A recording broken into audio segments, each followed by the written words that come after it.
प्रणाम। मैं विष्णुदत्त पांडे। आज शरद पूर्णिमा है और वाल्मीकि जी की जयंती भी है। आज मैं जो विषय चर्चा के लिए उठाया हूँ उसका शीर्षक है महर्षि वाल्मीकि और उनका रामायण। वाल्मीकि जी के बारे में बहुत कुछ प्रचलित है, बहुत कुछ मिलता भी है लिखित साक्ष्य। मैं ऐसे ही महान प्रतिभा संपन्न ऋषि को प्रणाम करता हूँ जिन्होंने जगत में राम कथा को प्रचारित किया।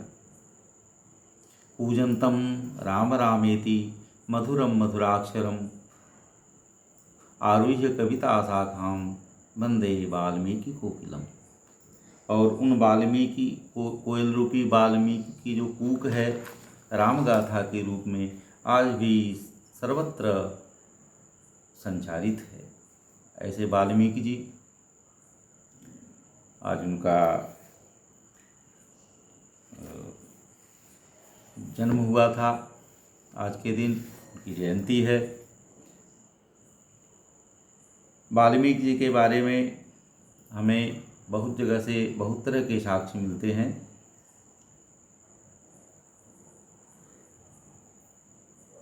यह भी कहा जाता है कि महर्षि कश्यप और अदिति के नवें पुत्र प्रचेता, जिन्हें वरुण भी कहा जाता है, उनके ये चरसणी के प्रचेता और चरसणी से पैदा हुए थे वाल्मीकि जी।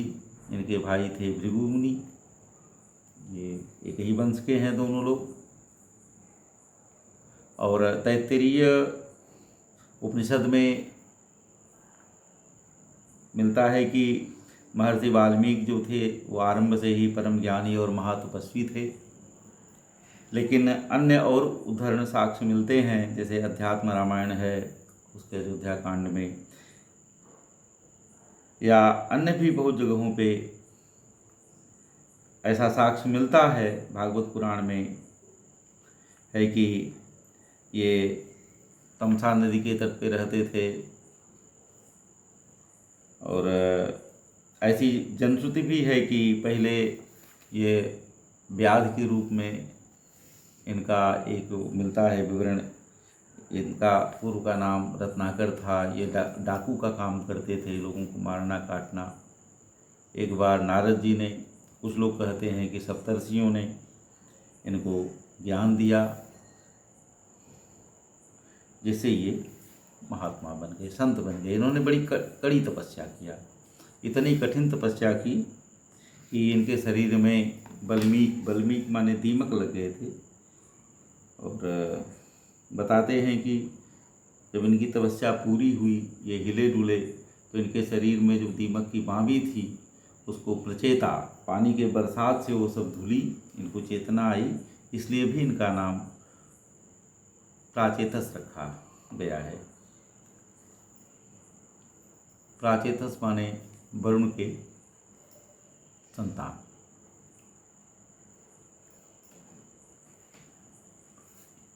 कहीं कहीं मिलता है कि ये पूर्व जन्म में व्याध थे, कहीं कहीं ये मिलता है कि ये पूर्व जन्म में ब्राह्मण थे। इन्होंने शूद्रा से शादी विवाह कर लिया था और फिर चौर्य वृत्ति में, चोरी के काम में, डकैती के काम में लग गए थे।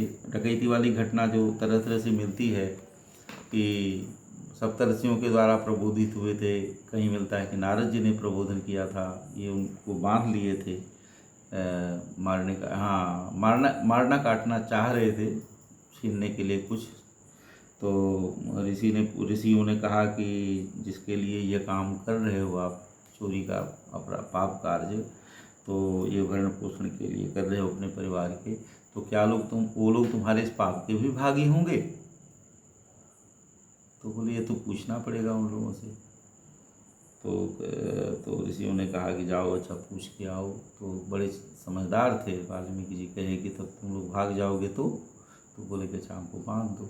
खैर घर जाके पूछ के आए तो घर के लोगों ने कहा कि भाई तुम्हारा फर्ज है कि परिवार बनाए हो, बाल बच्चा सब पैदा किए हो, तो इनका भरण पोषण करो, चाहे जैसे ले आओ धन कमा के, पाप से ले आते हो कि पुण्य से ले आते हो तुम जानो, उस फल को तुम भोगना, हम लोग क्यों भोगेंगे। आय के बताए तो ऋषियों ने जो कुछ इन्हें समझाया, ज्ञान दिया, उससे इनका हृदय परिवर्तित हो गया। फिर ये तपस्या करके और वाल्मीकि मुनि के नाम से प्रसिद्ध बहुत बड़े ऋषि बने, और ये ब्रह्म ज्ञानी भी हैं,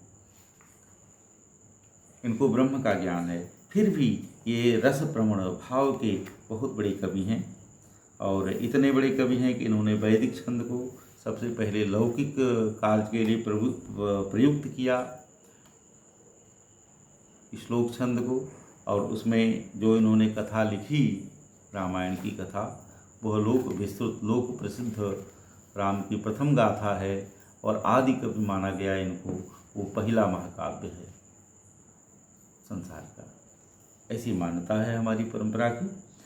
तो वाल्मीकि जी जो हैं, इनके बारे में बहुत सारी और प्रसिद्धियां हैं कि इनको सीधे राम का नाम भी जपने नहीं आता था, ये मारो काटो किए थे जिंदगी भर। ऋषियों ने कहा कि अच्छा नहीं नाम पढ़ पा रहे हो राम का, तो ये मारो काटो ही करो। तो मारा मारा करके रामा रामा करके इन्होंने सिद्धि पाई। तुलसीदास जी इनके बारे में लिखते हैं कि उल्टा नाम जपत जग जाना, वाल्मीकि भय ब्रह्म समाना। इनको प्रतिलोम राम मंत्र पढ़ने वाला भी माना गया है। मर इति जपो, ऋषियों ने कहा, तो ये मर जपे वो राम राम हुआ। तो प्रतिलोम माने उल्टा राम मंत्र का जाप करके ये सिद्धि पाए थे।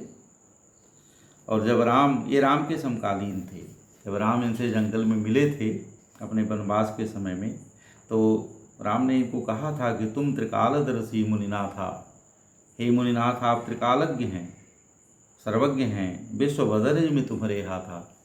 संसार जो है आपके हाथ में समझ लो ऐसे रखा हुआ है, संसार की हालत आप ऐसे जानते हो जैसे हथेली पर रखा हुआ बैर, बदरी का बैर।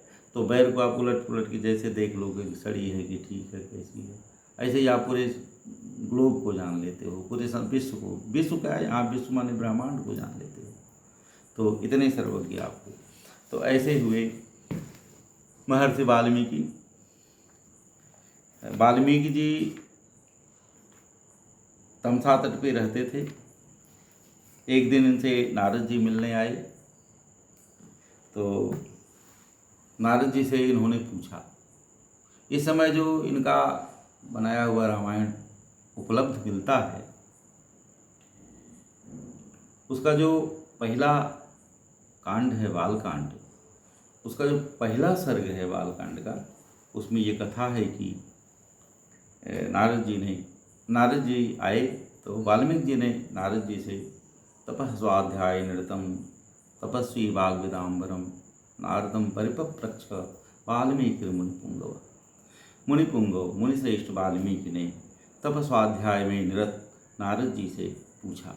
क्या पूछा कि कौन अस्मिन् सांप्रतम लोके, हे नारद जी आप घूमते फिरते रहते हो तो आपको जानकारी होगी, बताइए कि संप्रति मन इस समय संसार में कौन ऐसा है जो मनुष्य में सर्वश्रेष्ठ नायक के रूप में सोचा जा सकता है।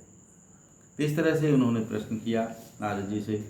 नारद जी ने बताया कि ऐसे तो राम हैं, तो इस समय इक्ष्वाकु वंश प्रभो रामो नाम जनै श्रुतः, इक्ष्वाकु वंश में उत्पन्न जिन्हें दुनिया राम के नाम से जानती है, ये तो आपके इसी समय हैं, समकालीन है, धरती पे हैं। इस समय ये रावण को मार करके अयोध्या लौटे हुए हैं और राजगद्दी पे स्थापित हैं, उनका शासन चल रहा है और आप उनसे मिले भी हो, तो ऐसा करो कि आप उनके बारे में, ठीक है, देख लो, वही सर्वश्रेष्ठ मनुष्य हैं।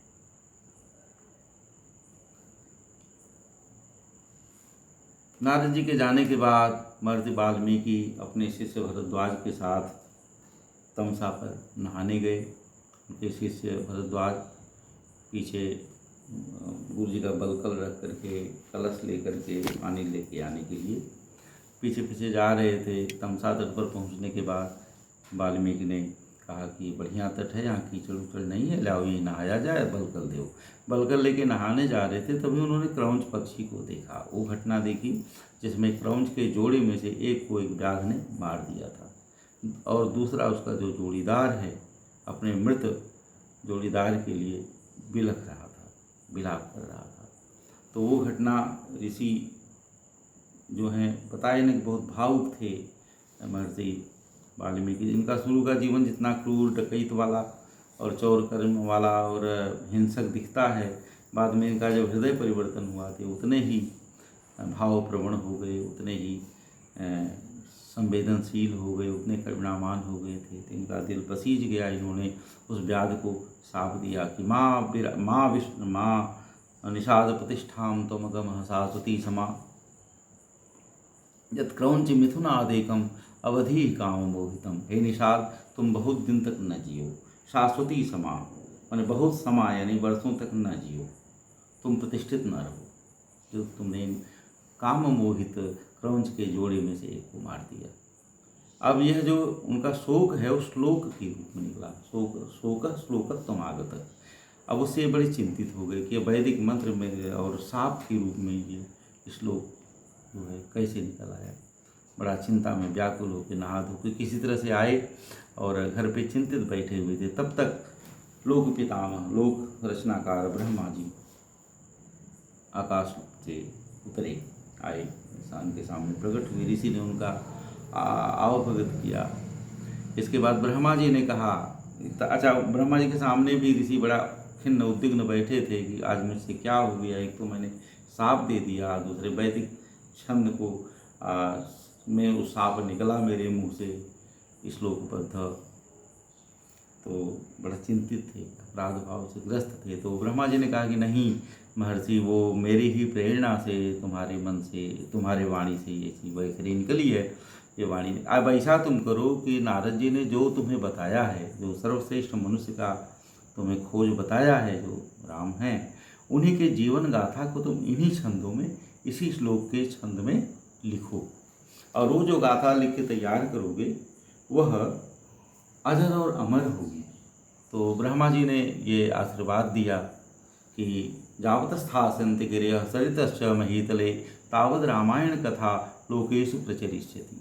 जब तक धरती पर नदियाँ बहती रहेंगी, पहाड़ रहेंगे, ये सब रहेगा, तब तक तुम्हारी लिखी हुई ये रामायण की कथा लोगों में प्रचार पाएगी, प्रचार प्रसार पाती रहेगी।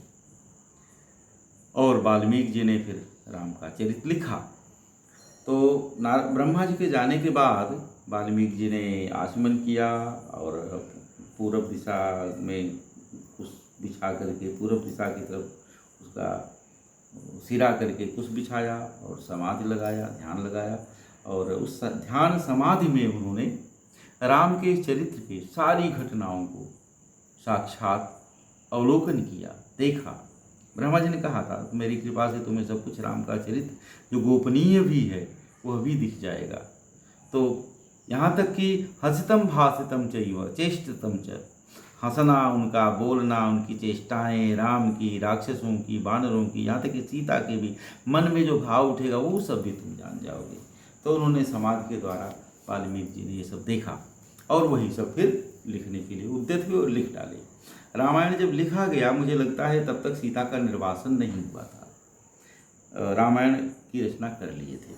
सीता के निर्वासन के बाद हमको लगता है कि वही बात, वही चीज़ सब लोग उसको रटाए और भविष्य की भी कुछ बातें लिखे, उसमें बताए कि राम ये करेंगे इसके बाद। तो ये तो नारद जी ही बता गए थे कि राम राजा इस समय हैं और राम 11,000 साल तक जो है शासन करेंगे धरती पे। और उनके समय में समझ लो कि त्रेता युग में सतयुग जैसा वातावरण हो जाएगा और इसके बाद राम परलोक जाएंगे। तो ये सारा पूरा करके रामायण उन्होंने लव कुश को सिखाया और खुद लव कुश राम की सभा में जा कर के इसका गायन किया। तो रामायण जो रचना है वाल्मीकि जी की, वो बड़ी ऑथेंटिक रचना है। हमारी जो परंपरा है वो ये मानती है कि इतनी ऑथेंटिक रचना है कि उनके समय समकालीन के ही द्वारा डॉक्यूमेंटेड हैं ये सारी डिटेल्स जो रामायण में वाल्मीकि जी ने लिखा है। ये जो मेरा आज का प्रवचन है रामायण को लेकर के और वाल्मीकि को लेकर के, ये उन व्यक्तियों के लिए नहीं है जिनके लिए राम काल्पनिक हैं, उनके लिए नहीं है जो नास्तिक हैं, राम को मानते ही नहीं, उनके लिए भी नहीं है जो धर्म विद्वेषी हैं या दूसरे आग्रह से ग्रस्त हैं जो राम को गालियाँ देते हैं। यह जो प्रकरण मैंने उठाया है वाल्मीकि का, उनके रामायण का, यह उनके लिए है जो राम में विश्वास करते हैं और राम को जैसे भी मानते हैं, अपना आदर्श और प्रेरणा स्रोत मानते हैं। चाहे रामायण को आप एक महाकाव्य मान लीजिए, तो महाकाव्य के नायक हैं राम, एक नायक के रूप में महाकाव्य के हमारे लिए आदर्श हैं, धीरोदात्त नायक है वो, अथवा उनके लिए है ये बात, ये व्याख्यान, या इसके आगे भी हम इससे जुड़ी हुई बात करेंगे, उनके लिए है जो राम को या तो महाकाव्य का नायक मानते हैं या फिर उन्हें मर्यादा पुरुषोत्तम के रूप में देखते हैं, जैसा कि वाल्मीकि ने उन्हें प्रस्तुत किया है हमारे समक्ष, अथवा जो राम को ईश्वर का अवतार मानते हैं या उनमें ईश्वरत्व देखते हैं, ईश्वर के रूप में उन्हें पूजते हैं। ऐसे लोगों के लिए तो राम के बिना और क्या गति है, राम बिना का गति ही, राम ही सब कुछ है उनके जीवन में। चारों पुरुषार्थ वे लोग राम के लिए निछावर कर देते हैं, अर्थ धर्म काम मोक्ष। भक्त लोग तो मोक्ष भी नहीं चाहते, अर्थ धर्म काम कौन कहे, उनको मोक्ष भी नहीं चाहिए। वो सगुण उपासना में लिप्त होते हैं वो लोग भक्त लोग, और सगुण उपासक मोक्ष न लेहि तिनकह राम भगति निज देहि, राम उनको अपनी भक्ति प्रदान करते हैं। तो ऐसे लोगों ने तब से राम के समय से रामायण का अनुशीलन किया है और करते आए हैं, आज भी करते करते हैं और आगे भी करते रहेंगे। जैसे कि ब्रह्मा की भविष्यवाणी है, जावत स्थासंत महीतले तावद रामायण कथा लोकेशु प्रचलिष्यति। लिखने के पहले चाहे लिखते समय कोई कवि की कविता के लिए इतनी बड़ी भविष्यवाणी जिसमें इतना कॉन्फिडेंस है, कर सकता है क्या? ऐसी है रामायण वाल्मीकि की। और वाल्मीकि रामायण इसके बाद तब से लेकर के हमारे साहित्य के विभिन्न भाषाओं में जो साहित्य लिखा गया उसमें उपजीव्य रही है राम की गाथा। राम की कथा अन्य कथाओं के लिए उपजीव्य रही है, मैंने उनसे सामग्री लेकर के रामायण से अन्य कवियों ने अपनी अपनी चीज़ें लिखी हैं। कोई नाटक लिखा, कोई महाकाव्य लिखा, और ये परंपरा आज तक चली आ रही है। तो रामायण उपजीव्य काव्य है, महाकाव्य है। और आप देखेंगे तो कि वाल्मीकि जो है वो आदि कवि माने जाते हैं। आदि कवि इसलिए माने जाते हैं कि उन्होंने रामायण में जिन चीज़ों को निबद्ध किया है, जिन साहित्यिक सौष्ठव को, सुंदरता को उन्होंने इसमें सहेजा है और रखा दिखाया है, तो उनसे सीख करके कालिदास हुए होंगे, अश्वघोष हुए होंगे, बाद के कवि हुए होंगे, इन जो लोग की बाद में जाकर के महाकाव्य लिखे। और रामायण जो वाल्मीकि है वो मानदंड प्रस्तुत करती है, उसी को परिभाषा मान करके बाद में महाकाव्य लिखे गए। तो ऐसे हमारे आदि कवि हैं वाल्मीकि, और उनकी आदि रचना जो रामायण है, रामायण से प्रेरित होकर के अभी 400-500 साल पहले तुलसीदास जी ने रामचरितमानस लिखा। भक्तमाल के लेखक नाभादास तो कहते हैं कि वाल्मीकि तुलसी हो। वो वाल्मीकि ही, भाषा का ज़्यादा अंतराल पड़ गया था, संस्कृत भाषा प्रचलित कम रह गई थी, तो लोक भाषा में राम की गाथा को निबद्ध करने के लिए तुलसी बन के आए थे।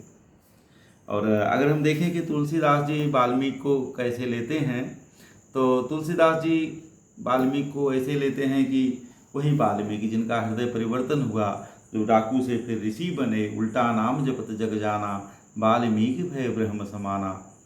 और इनके रामायण के प्रति जो हैं मुझे लगता है कि तुलसीदास जी उसमें से कुछ चीज़ें काट दी हैं, कुछ चीज़ें अपने ढंग से कर लिए हैं। तो जो कहा है तुलसीदास जी ने कि बंदौ मुनिपद कंज रामायण जहि निर्मयौ सकर सुकोमल मंजू दोष रहित दूषण सहित।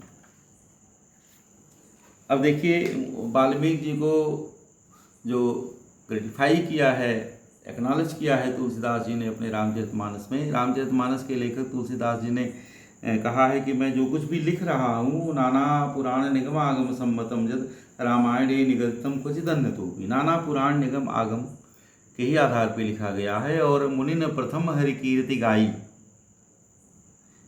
तहि मग चलत सुगम मोहि भाई। मुनियों ने पहले हरि कीर्ति गाई है, भगवान की गाथा गाई है, मैं उसी के अनुसार चल रहा हूँ। इसे लोक भाषा में निबद्ध करता हूँ। भाषा निबंध मति मंजुल मातनो। ये तुलसी जो है उसी सारी गाथा को भाषा के निबंध में अति मंजुल रूप में प्रस्तुत कर रहा अपने लिए करते हैं। तो उन्होंने रामायण को मुझे लगता है उतना वो एक्नॉलेज नहीं करते हैं जितना कि व्यास जी के अध्यात्म रामायण का। अध्यात्म रामायण पढ़िए तो लगता है तुलसीदास जी का रामचरितमानस उसी का हिंदी अनुवाद है, तर्जुमा है अवधि में। तो उन्होंने कहा भी है कि व्यास आदि कवि पुंगव नाना जिन सादर हरि सुजस बखाना। तो व्यास आदि श्रेष्ठ कवियों ने जो हरि का जस बखाना है, तो मुझे लगता है उससे ज़्यादा ये घनिष्ठता है रामचरितमानस की तुलसीदास जी के। लेकिन उन्होंने वाल्मीकि के रामायण में से उसमें उन्होंने उसकी बड़ी अच्छी आलोचना भी कर दी है कि जो सखर है सुकोमल है मंजू है और दोष रहित है दूषण सहित है। यानी इसमें कुछ कमियां हैं और निर्दोष है, वो बड़ा पवित्र है। सखर है, थोड़ा खर है, सुकोमल है और मंजू भी है। ये सब उसकी विशेषताएं बताए हैं 5। अब देखिए जब रामायण के बारे में संस्कृत के विद्वान कहते हैं कि वो वाल्मीकि, चूँकि वाल्मीकि पाणिनि से पहले हुए थे इसलिए पाणिनि जो व्याकरण की बहुत सारी अशुद्धियाँ उसमें पाई जाएंगी। और इसके बाद कुछ लोग कहते हैं कि उसमें पौराणिक अंश भी पहले और उसके लास्ट वाले कांड में हैं। और जिनकी भाषा शैली के हिसाब से देखते हैं तो उतनी उच्च कोटि की भाषा शैली उसकी नहीं है जितने बीच के कांडों की है। तो इस तरह से बहुत प्रकार से रामायण की आलोचना भी होती है और रामायण की समीक्षा भी की गई है। तुलसीदास जी तो उसके पहले समीक्षक लगते हैं जो बताते हैं कि वो कुछ। हाँ, तुलसीदास जी ने अपने जो रामचरितमानस में जो वर्जन राम गाथा का लिखा है उसमें बहुत सारी घटनाओं को उन्होंने कर्टेल कर दिया है, काट दिया है, बहुत सारी घटनाओं को थोड़ा सा मोल्ड कर दिया है। ये अगर हमें समय मिला तो आगे हम इन पर विशेष चर्चा करेंगे और आगे हम देखेंगे कि वाल्मीकि का जो रामायण है उसमें जो राम का चित्र है, वाल्मीकि के राम कैसे हैं, इस पर जो है हम आगे समय मिला तो कुछ बोलने की कोशिश करेंगे। इसके साथ हम विदा लेते हैं। प्रणाम।